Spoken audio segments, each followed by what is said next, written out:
Kia ora, everybody, and welcome to today's session. Today we're looking at protect and cover.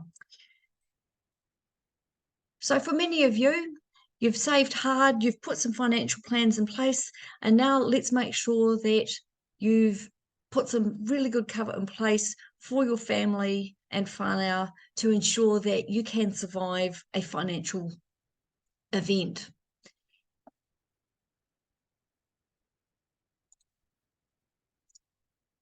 So we will be recording the session today. This webinar is going to be recorded and a copy will be sent to your employer. This is so that if you missed anything today or you want to come back and have a look at the video, you are most welcome to. The webinar will not be kept by ourselves. Once we've completed this, we will forward it to your employer and then it's deleted.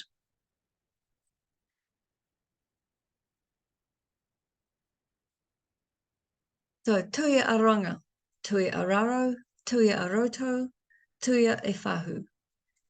Tuia ki te ara ahanga ora, kia whaihua, kia ora, huie, takie. So welcome. This is a presentation from the Te Ara Anga Ora, which is part of the Retirement Commission. And today what we're going to do is we're going to be looking at insurance and other aspects of protecting your wealth for yourself and your whānau. So if you're not familiar with Te Ara Arahanga Ora, Retirement Commission, we are empowered by the government of Aotearoa to help people on their journey to a better retirement and better understanding of their money. We can't give you specific advice, but we will talk about some of the great resources that you can have access to make informed financial decisions for you, your whānau, and your future.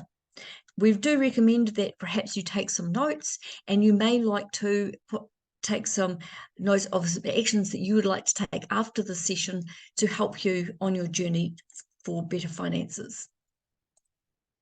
So what's coming up today? We're going to look at emergency funds. We're going to look at some wills, which people think is a pretty dry topic, but in actual fact, very important.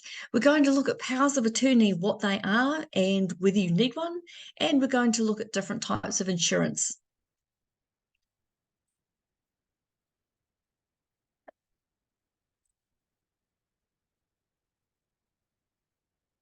Now, some of these topics you may not feel that you're particularly interested in yourself, but do bear with us because sometimes you might find that something that you didn't think was going to be necessary for you, that actually it sparks for you that perhaps it's something you haven't done and it should be on your to-do list, and it's not as hard to do as you once thought.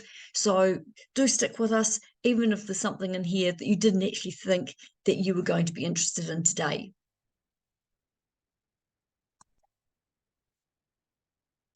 So in life, we have things that can be headwinds and tailwinds. Now, what sorts of things are we talking about when we're talking about tailwinds? These can be all sorts of things, from a pay rise. Perhaps you got an inheritance. You could have got a bonus. You could have got a promotion. You may have started a little side hustle to increase your income, or you got an unexpected win, maybe something like lotto, though not necessarily something you can rely on with lotto, but it would be a nice surprise if we did all get one. So when we get these, it is always great to take advantage of them to assist us on our financial journey. However, sometimes we encounter things called headwinds. Now, these are all the things that we didn't anticipate. This is the unexpected dentist bill. It's those car repairs. It's the roof leaking in a storm and we're finding that we've now got water damage in our house. It's being burgled or having some of our stuff stolen. It could be you've fallen off your mountain bike and you've got injured, so now you can't work for a wee while and you're on ACC, so your income's reduced. It could be having a family member with an unexpected illness that is going to keep them out and need them to have care and you helping them for a sustained length of time, which means that you can't work the hours that you used to. All of these things can impact on our ability to have or impact on the financial future that we had originally planned for.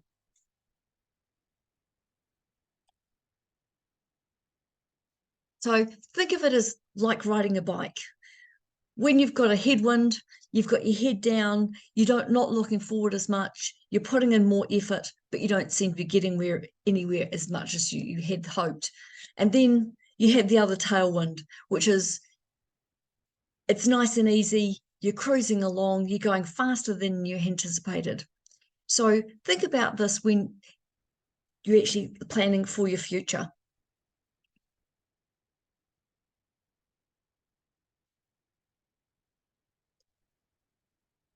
Now, many of us, when we're thinking about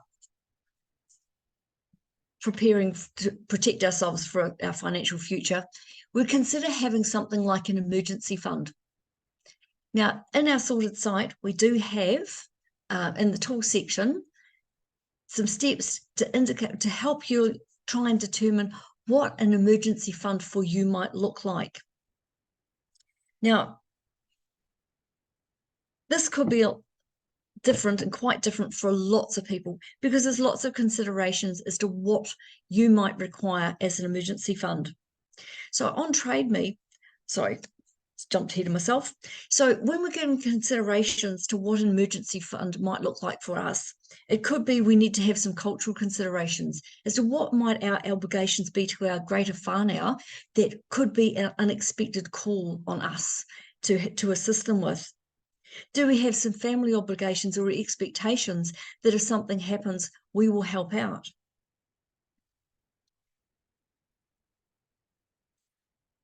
This will all have an impact on us determining how much we need to have in an emergency fund.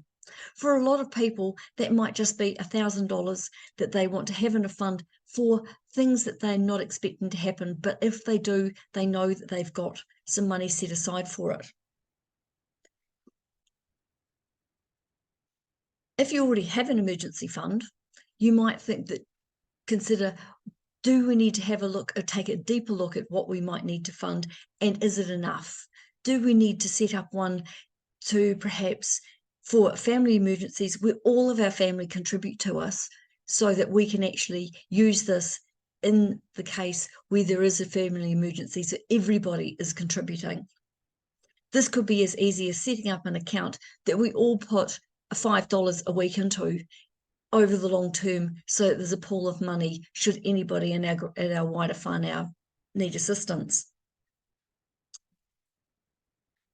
When we're thinking about how we're going to fund an emergency fund, it could be using things like we've worked some extra hours, so instead of using that money to cover our lifestyle or our other costs or spend it on some treats, we put this money aside in an emergency fund until we've got up to our limit. It could be that we ask other family members to help contribute as well. You also may have seen recently an article about TradeMe had made the comment that on average 3/4 of New Zealand households have around 21 items in their house that they no longer need or use that they could actually sell, and with the combined value of these items can be as much as $1,400 on average. So it might be that you think to fund your initial emergency fund, you actually have a look around your house and say, okay, well, is there stuff here perhaps we don't need? Can we sell it? And can we use that money to start our emergency fund?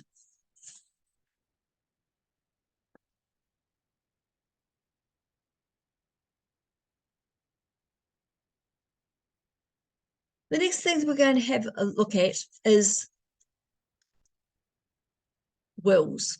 Now, this is usually a fairly dry topic, and it's something we don't like to think about, simply because it is an admission that, okay, one day we're probably going to die. Well, we all will eventually.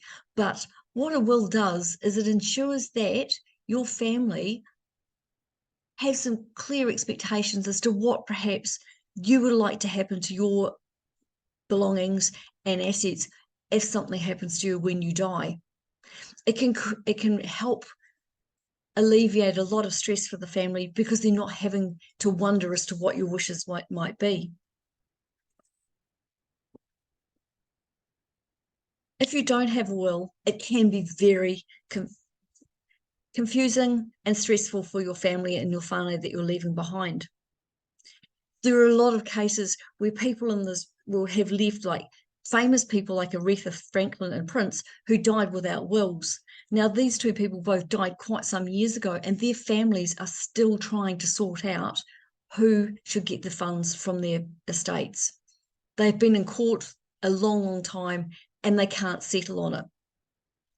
So having a will protects your whānau against claims from partners and ex-partners. Perhaps if you're not married, it's not clear who stuff belongs to, and if you're living with a partner. There can be cases where the family, unable to decide, will, in the death of one of the parents, I've seen, unfortunately, the whole family swoop in and take all the belongings that they wanted because they thought that they wouldn't get what they wanted, but it left the surviving spouse sitting in a house with next to no possessions because the family was scared that they were going to miss out on something. If you don't have a will in New Zealand, what happens with your money is prescribed by an act. However, we'll look at the different options under the act, and you may think or consider that perhaps you don't want to see this happen to you. So if, for example, you died without a will, under the act, the first $155,000 of someone's belongings or the value of the estate go to the spouse. The balance of the estate, which is usually the bigger assets like the house and the car, is split 1/3 between the surviving spouse and 2/3 of it goes to the children. If we have children but no partner, the estate's divided equally amongst the children. If you have no children or no partner, no children and have a partner, the first $55,000 would go to the partner, but then 2/3 of the rest of it goes to that partner, and 1/3 would go to your parents or perhaps your siblings. And then, of course, if you have no partner, no children, then your parents would inherit everything. And if you have no parents or they're deceased prior to you, then the entire estate would actually end up being sent to the government, which is known as the Crown. Now, looking at these divisions, it's very easy to think that looks like it would work out okay, especially if you've got a spouse and some children. But what you need to realize is that there is a point with an estate where the surviving spouse can end up with less of the estate than what the children are. The tipping point in New Zealand currently is about $750,000, which, if you live in Auckland, is less than the value of an average house. So if you had a freehold house, and in this situation, the spouse would get the first $155,000 worth of the estate. They would then get $265,000, being 1/3 of what is left, which would leave them in a 50-50 split with the children.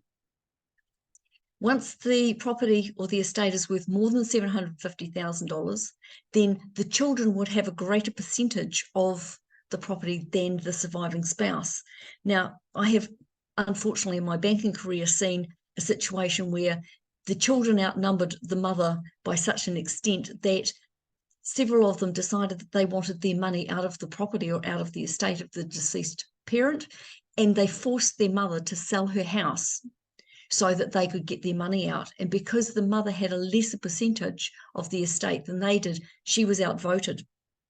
And she wasn't in a position to be able to pay them out without the sale of the property. So sadly, these children actually kicked their mother out of her own house so that they could have their money out of the estate.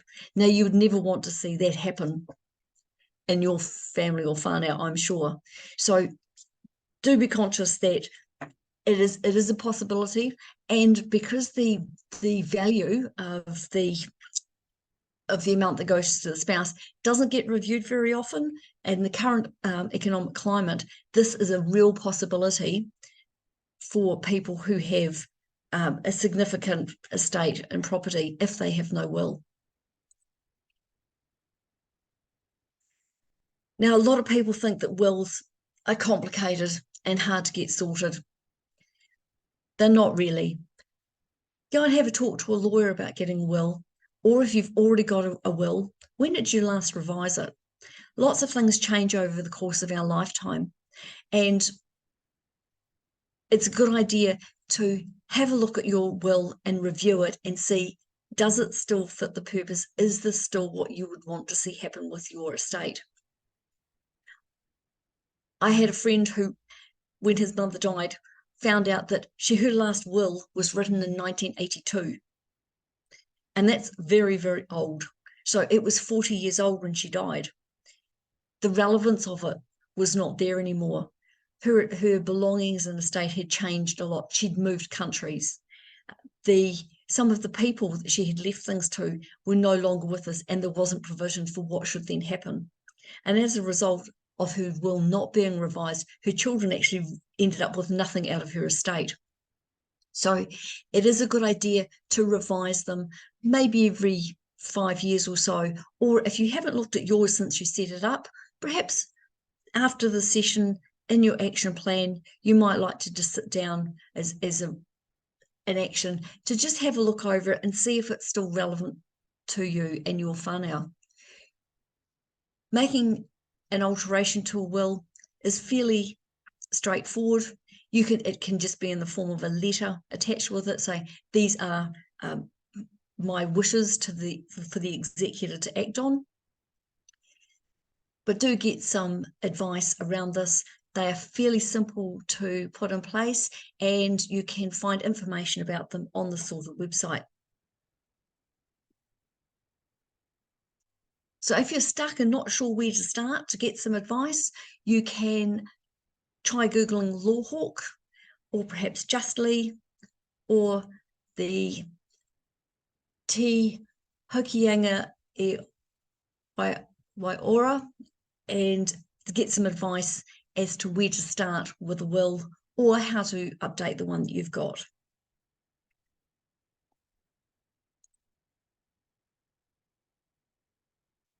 The other thing that we need to take consideration of is, as we get older, what happens if I'm no longer in a position to make decisions for myself? We all make assumptions as to how this is going to pan out if we haven't made provision for this. But again, this may not necessarily be quite what we thought. So here's a little video about some options that you have.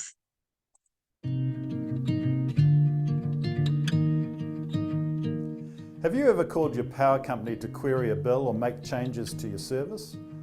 Many of us have been frustrated because we can't do anything because our name's not on the account. This is a simple illustration of where a general power of attorney may come in handy. If you're overseas or temporarily incapacitated, giving someone the power to make decisions on your behalf can be extremely valuable. But what about the unexpected? Having an enduring power of attorney, and there is a difference, is for when you're no longer able to make decisions for yourself, whether through accident, illness or otherwise. Planning for someone you trust to be able to support you with important decisions is helpful for peace of mind, both for you and your loved ones. These decisions may include paying bills, selling assets to pay for medical expenses, through to taking steps for the purposes of planning your care. Identify which power of attorney is right for you and put it in place now to protect you and your family.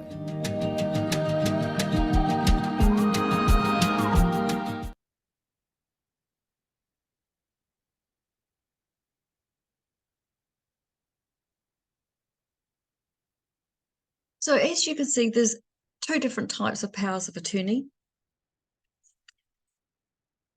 We can't just rely on perhaps our spouse or our partner being able to make the decisions on our behalf. So it is a good idea to give consideration to who might be an appropriate person to have a power of attorney on your behalf.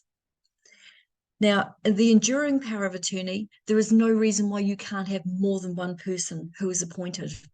Often we see these where people have got 3 of perhaps their children are named as the power of attorneys, so that the children have to come to a consensus as to the decisions being made. Or if perhaps one of them is not available, there are others there to help make the decisions on your behalf. Again, this is a legal document that can be drawn up, easy to do, and if it's not needed, it's not invoked. So an enduring power of attorney, your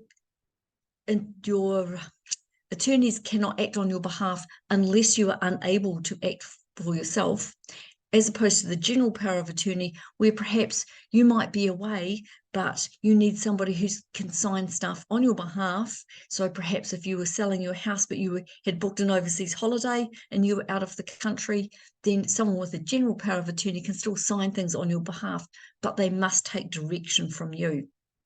So both of those are easy to put in place, but they cover completely different aspects. So in your workbooks, you might want to pop into an action plan. Perhaps you don't have a power of attorney, or perhaps you do have one, but you've only got one person named, and you might like to consider whether it would be appropriate to have more people have the power of attorney on your behalf, just in case somebody's not available should something happen to you, or to spread the burden of making the decisions over more than one person so that it's not just on one person's shoulders.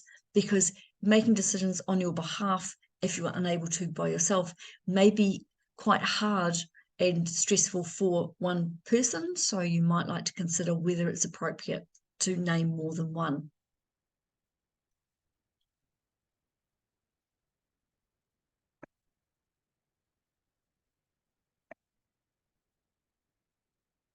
Next, we're going to have a look at what types of insurance you have.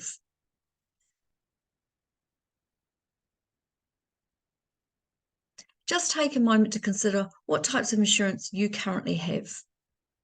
Insurance, of course, is there to help us survive a financial or a potential financial headwind. It's not there to make us rich, and we can't insure something with more than one company at a time. What it's there to do is to ensure that if there is an event that was unforeseeable, that we are financially able to recover from it without being detrimentally impacted.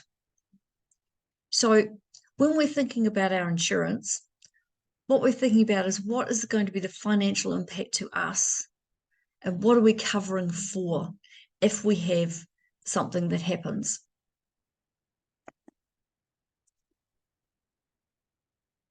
So let's have a look at the types of insurance that there are out there. A lot that you would be familiar with, many of us, is the house, our contents, our car, but we may have caravans and boats and bikes. For some of us, there'll be medical insurance or perhaps some income protection. We travel insurance, especially if we're going overseas, because unlike New Zealand, we're one of the few countries in the world where we have a thing called ACC. So if you have an accident, you're covered. If you're in other countries in the world, you actually need to pay for your insurance for your hospital care or any medical care, and that can be quite expensive. So travel insurance can be quite, it's quite important to have travel insurance. And often it's a case of travel insurance, you take it out when you buy your tickets, so that if anything happens so that you can't go on your holiday, that you are covered and can get your money back for the loss of potentially any bookings that you've made ahead of time. The other one that's really common is life insurance. What sort of things do we need to consider when we're thinking about insurance?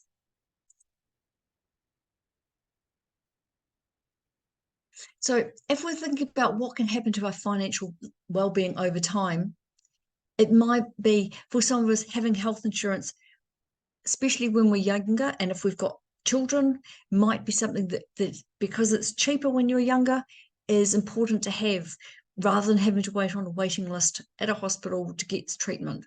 Obviously, in New Zealand, accidents and emergencies are covered by our national health system, but there might be other things that can crop up that having health insurance to cover so you can get treated quickly is important.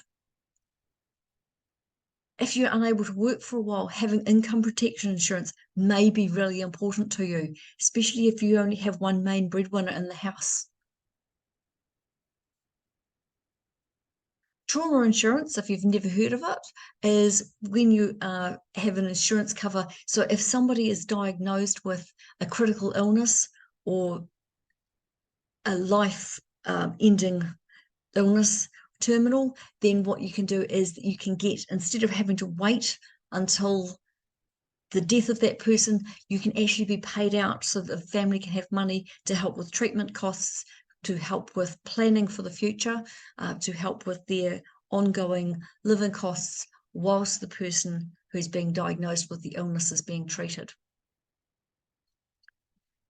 You might consider disability insurance. So perhaps if you have an accident which will ensure that you never work again. We do have benefits in New Zealand, but in a lot of those cases, they are only going to cover the bare minimum and may not be enough to actually cover your living costs. So perhaps this is something you would want to consider. And then there's life insurance.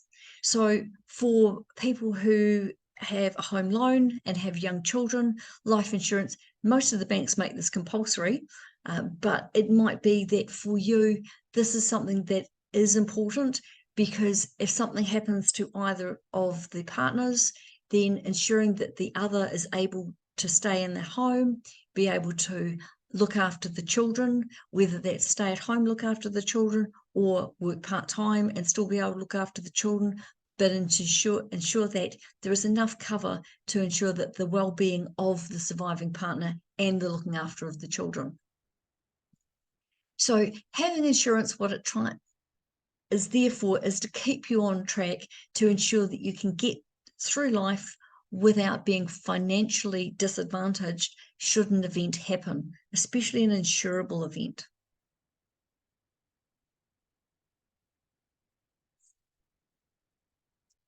So looking at some stats, if you're trying to decide what sort of insurance we should have. So the chances of, if you're a non-smoker in New Zealand, any of these occurring, it's actually quite interesting, because if it's just you and you're a female, the chances of you dying unexpectedly, about 7%. Becoming permanently disabled, about 5%. Suffering a critical illness, about 10%. Become temporarily disabled, about 11%, because we tend to have a few more accidents, but as females, we tend to be healthier and lived a little bit longer. But once you get into a couple, the chances of these events happening become increasingly more likely. And if you're in business, for example, you've got your own business and you've got partners in the business, the chances of that happening, the more partners, the chances of that happening increase exponentially. This is even further increased if one or a number of these people in these groups are smokers. So especially if you're in business, really important that you have some sort of cover. It might be that if you're in business that you have several partners, and the key partners all have a life insurance that is owned by the business to ensure that the business can continue if anything happens to them.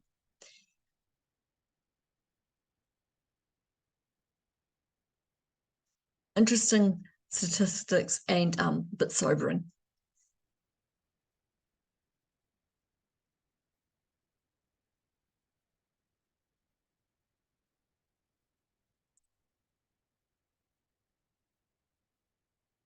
So what I'd like you to have a think about is, what would happen if we didn't have insurance? So think about your position.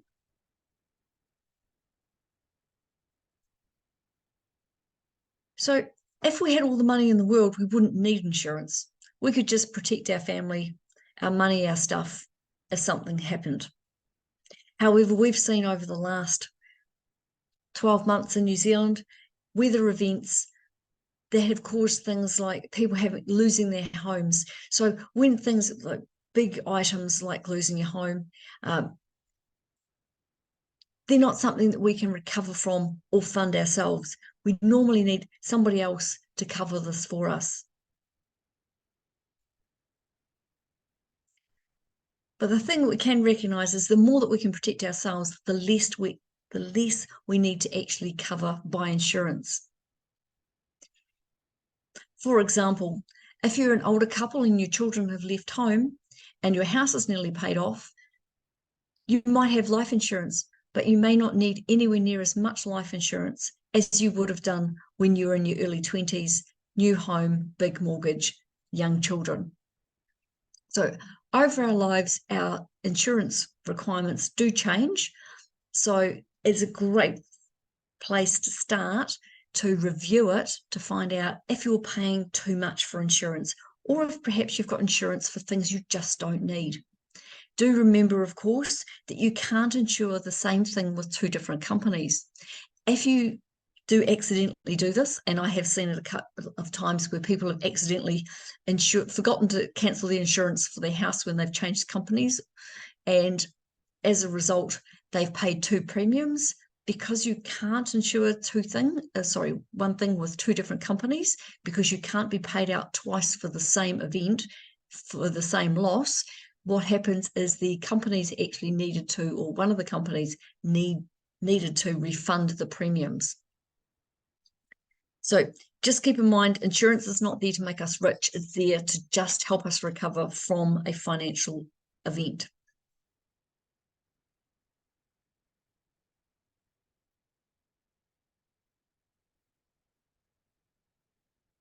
So some of the things that we might like to look at when we're trying to choose insurance. Now, the first thing that most people look at is excess. Now, the higher the excess that you choose when you're choosing insurance, probably the lower your premium will be. However, it is a good idea to compare. Sometimes increasing the excess isn't going to make a lot of difference to premium. It is a good idea to have a look and see what's actually covered and what's excluded. Often we don't find these things out until we go to make a claim, but generally it's all, in fact, it has to be in the fine print in your policy. So when did you last read your insurance policy? In your action plan, this might be something that you want to have a look at over the next week or so, just to have a read through your insurance policy and actually see what is included and what's excluded. Sometimes it's not clear. Sometimes it's in a section that makes perfect sense. But sometimes you can actually have a look through and find that you're covered for more than one thing, or covered in more than one place for the same thing. In New Zealand, it's quite common if you go to a shop and buy something on a hire purchase agreement, they may suggest to you that you take out some additional cover. However, in these situations, in a lot of cases, your home contents insurance would actually cover for the loss of the item itself. So you're paying an insurance premium for something that you're already paying a premium and it's already going to be covered for. If the item breaks down, the Sale of Goods Act and the Consumer Guarantees Act probably covers it already. So do be aware that sometimes you can be asked to pay for insurance that you don't need or that you're not going to be able to claim under.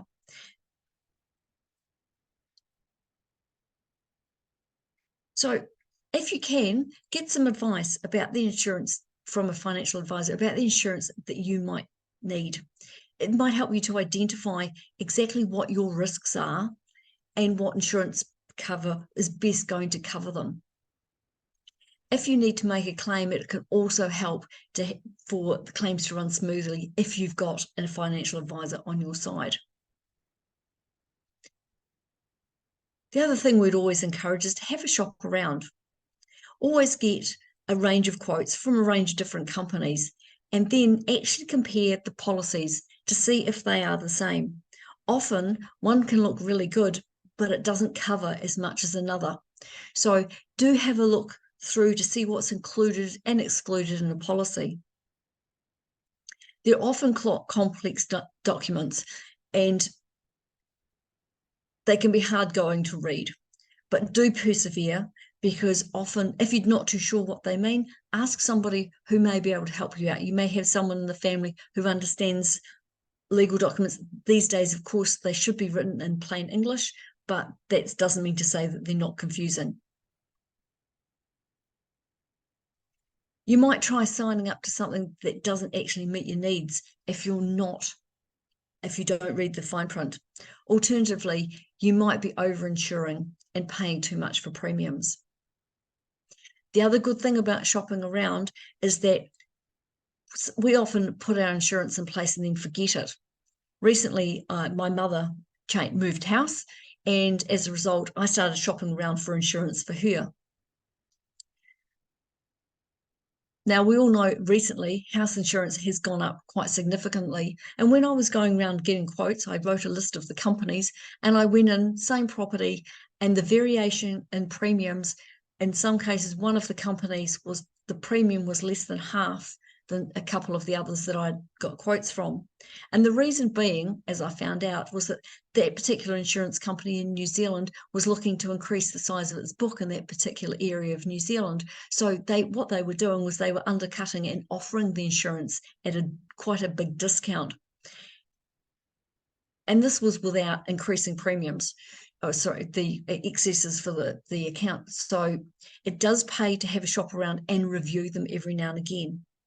In the current financial climate, it's another good way of being able to ensure that you've got the right cover, but you're not paying too much. In some cases, doing things like bundling all your insurance together with the same company can make you a significant saving, simply because the more policies you have, the bigger the discount they give. The other thing is, if you're all with the same company, if you do make a claim, perhaps you had a house fire, then you pay only one excess because it's one claim. And as a result, because you'd be claiming for both house and contents, and if your car is parked in the attached garage, could potentially be your car as well. So instead of paying 3 different excesses, you'd only pay the one. The other thing is to consider in the policy, do you actually have to pay the excess? This is where people sometimes can get a little confused. If you say dent your car and you take it to the panel beater, then the insurance company would expect you to pay the first, say your excess is $500. You'd pay the first $500 on the repair, and the insurance company would pay the difference. However, in the case of a contents claim, if you'd say had a house fire, if you're claiming under your house and contents policy, what the insurance company is likely to do is to calculate how much it is going to be that it needs to repay you for the amount of your loss, and then deduct the amount of the excess off the amount that you're claiming, and then pay the money to you. So you would then use that money to replace the items that you've lost, but you don't necessarily need to find the amount of the excess. So it does pay to understand what is in the policy, because you may not need to find the money for the excess. The other thing, of course, to consider is that when you're buying or replacing things like your contents, you didn't necessarily just go out and buy the whole lot on one day. You probably shopped around and bought at sales, and you've accumulated a lot of stuff over time. If in the case of a loss, you're not going to have the luxury of going to be able to shop around and wait for the sales. So you may want to consider is, do you have your contents insurance? Is it enough? Often people do underestimate this, and when they go to make a claim, find that they can't replace a lot of the things in their home. So we've got a couple little checklists here of things for you to consider when it comes to insurance and comparing insurance. So first of all, what type of insurance are you looking to have? What's actually being covered? What's excluded? What's the premium that the company is going to charge you, and what excess is there going to be on the policy? So when you're comparing insurance, sometimes it's handy to have a little template like this so that you can get your different quotes, read through the policies, and actually jot down what they are and what the impact will be, so that you can compare them more easily.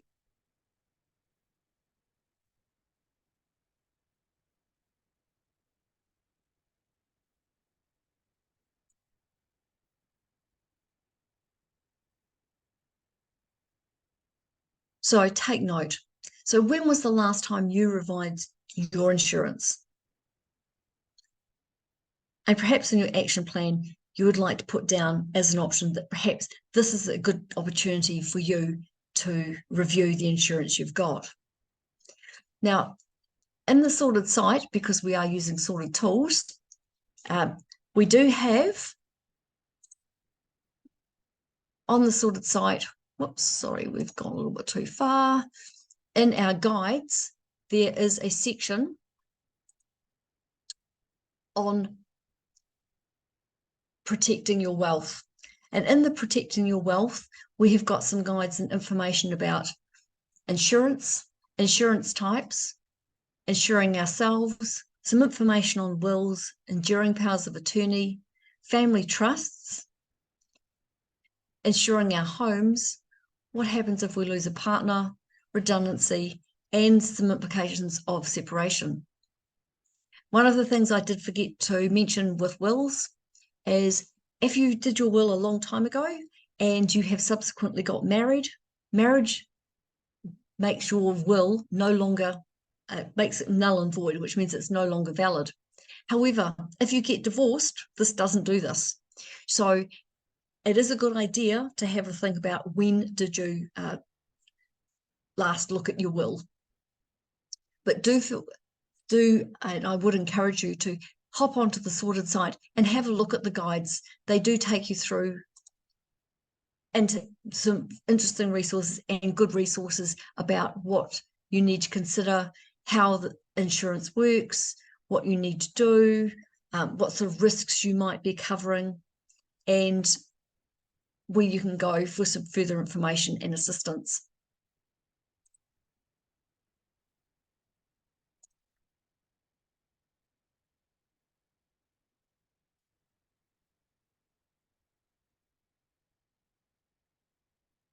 So, in summary for today,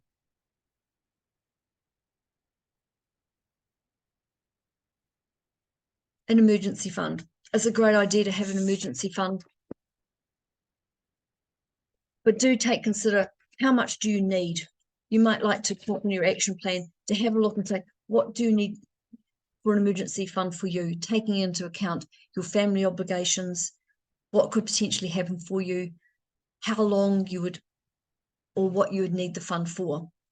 Some people have a fund, they start off with $1,000 as a suggestion, but when they revise it, think being able to cover myself for a 3-month period, say if I lost my job and I was looking for a new one, being able to cover the ongoing my living costs over that time so that I'm not pressured to or under stress to get a new job is a good idea.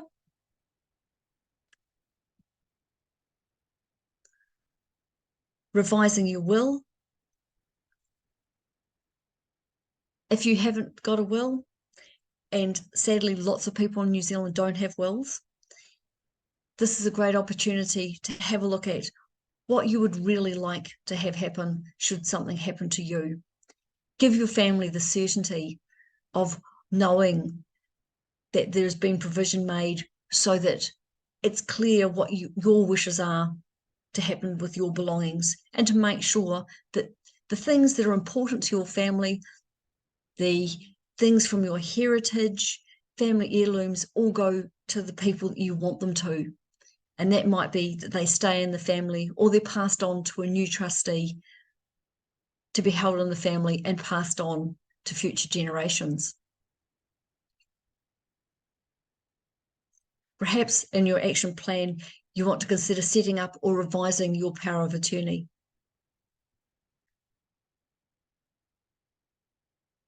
You also might like to consider and talk to your whānau about whether they have one in place so that if anything happens to them, their family and you and their loved ones are going to be taken care of, and their decisions for their care and well-being are going to be made by people that they trust, that are going to have their best interests at heart. And finally, your insurance. Now's a great opportunity to review your insurance, to perhaps get some quotes, to consider whether you've got enough cover, too much cover, you've got the right things covered. Have you got the best deal? Are you paying too much for what you're getting for your insurance because you put it in place 10 years ago and haven't had a look at it since, and there are better deals out there for you? So we would encourage you in your action plan to have maybe something simple in each of these, just to do over, say, the next 4 or 5 nights. Pick one thing a night and just do it. Get it off your to-do list and into the done, dusted, and now I'm financially better off box. So in your action plan in your workbox, you might like to just note down some action points that you want to take over the next week.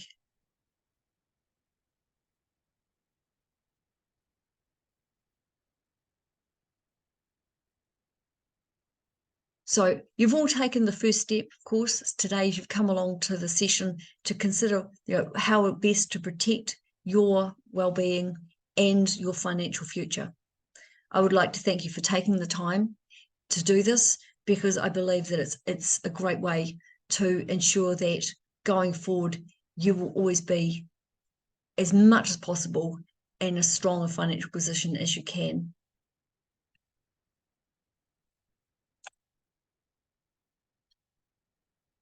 I do hope that some of the items today have, for you, sparked a moment of, this is something that I should probably look at, and let's not put it off any longer.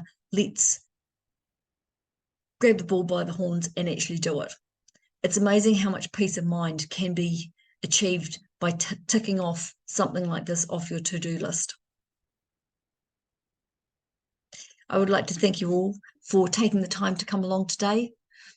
I would like to congratulate you all for your effort to improve and protect your financial well-being in the future. And I would like to thank you for and your employer for coming along and providing this workshop for you. So again, thank you so much for being here today. Kia ora, it's been lovely having you along, and hopefully we'll get to see you all in one of our other sessions soon. Kia ora.